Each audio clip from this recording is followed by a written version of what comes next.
Hi everyone, thank you so much for joining me on my channel today. I have a really exciting video in store for you all.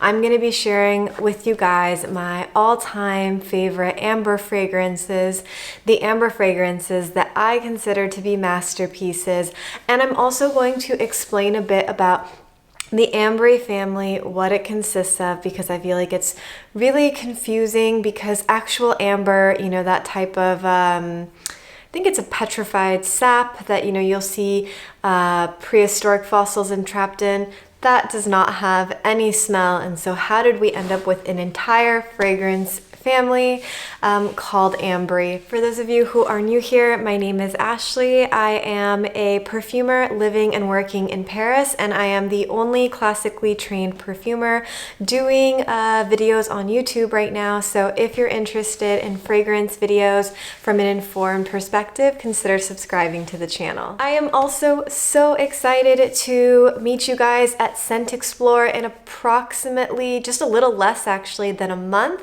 So I will be at Scent Explore, which is a fragrance convention happening in North America at the beginning of December, the first weekend in December.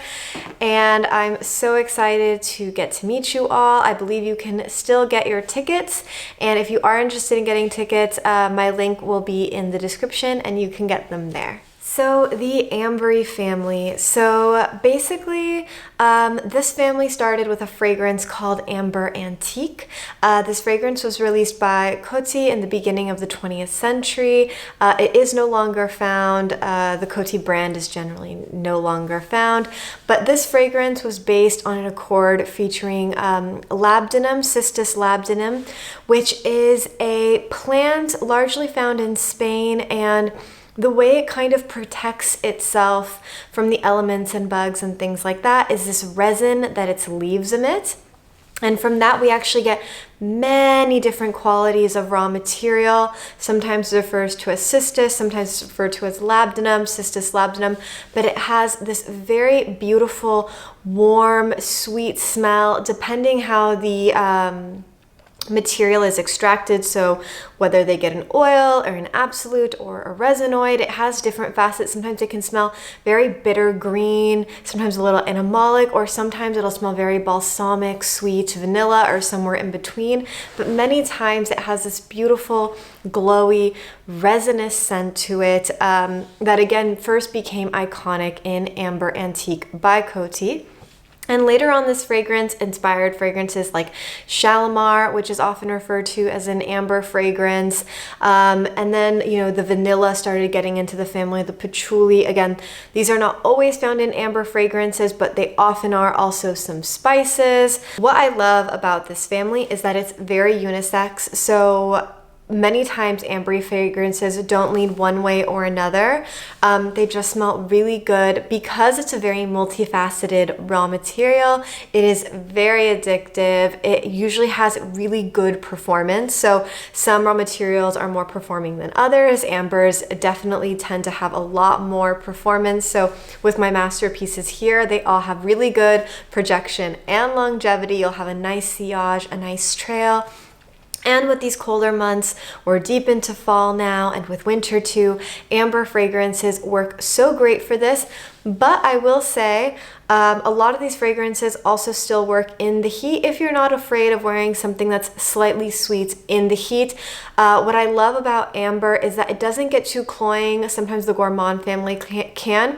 But amber has this way of being sweet and warm while still being elegant. And I really love that about this material and this fragrance family.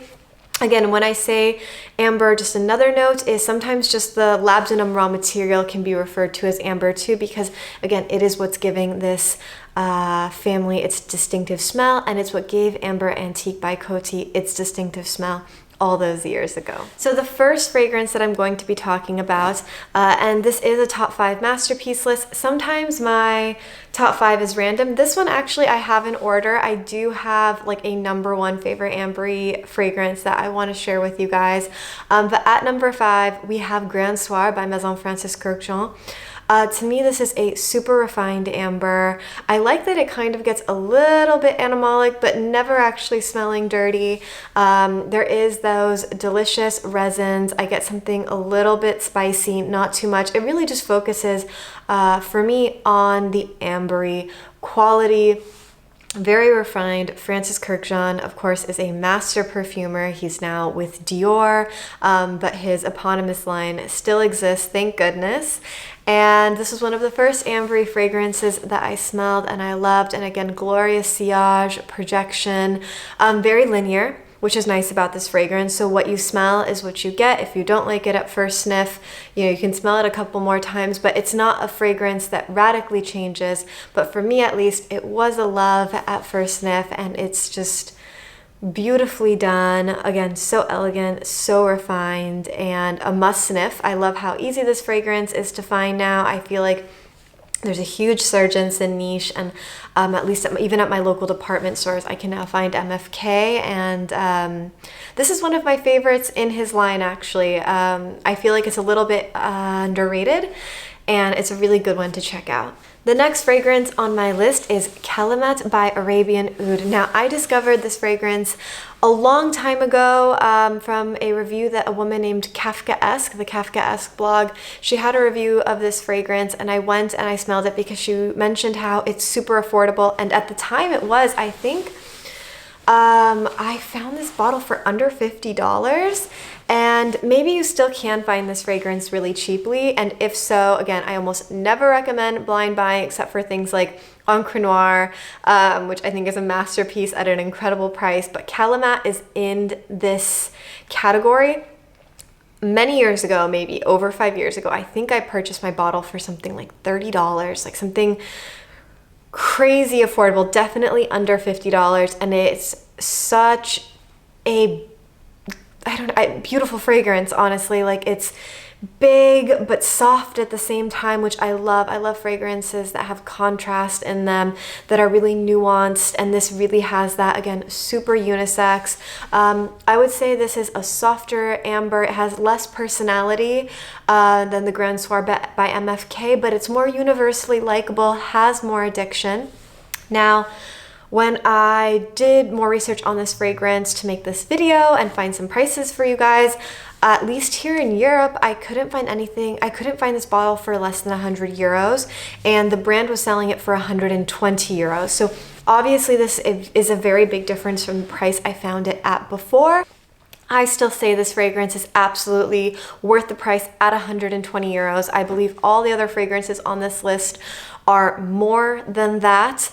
And this fragrance is just as good. And if you can find a bottle for cheaper, maybe still in the States, they have some distributors selling it for less, even better for you, right?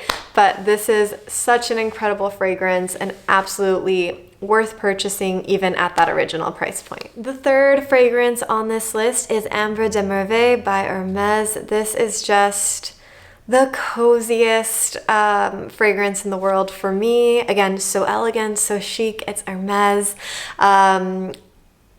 A lot of people really love Amber Narguilé, which I also love, but for me it's not so ambery. It's more of this tobacco, spicy with that cinnamon, fruity fragrance, where Ambre de Merve to me is a truer amber.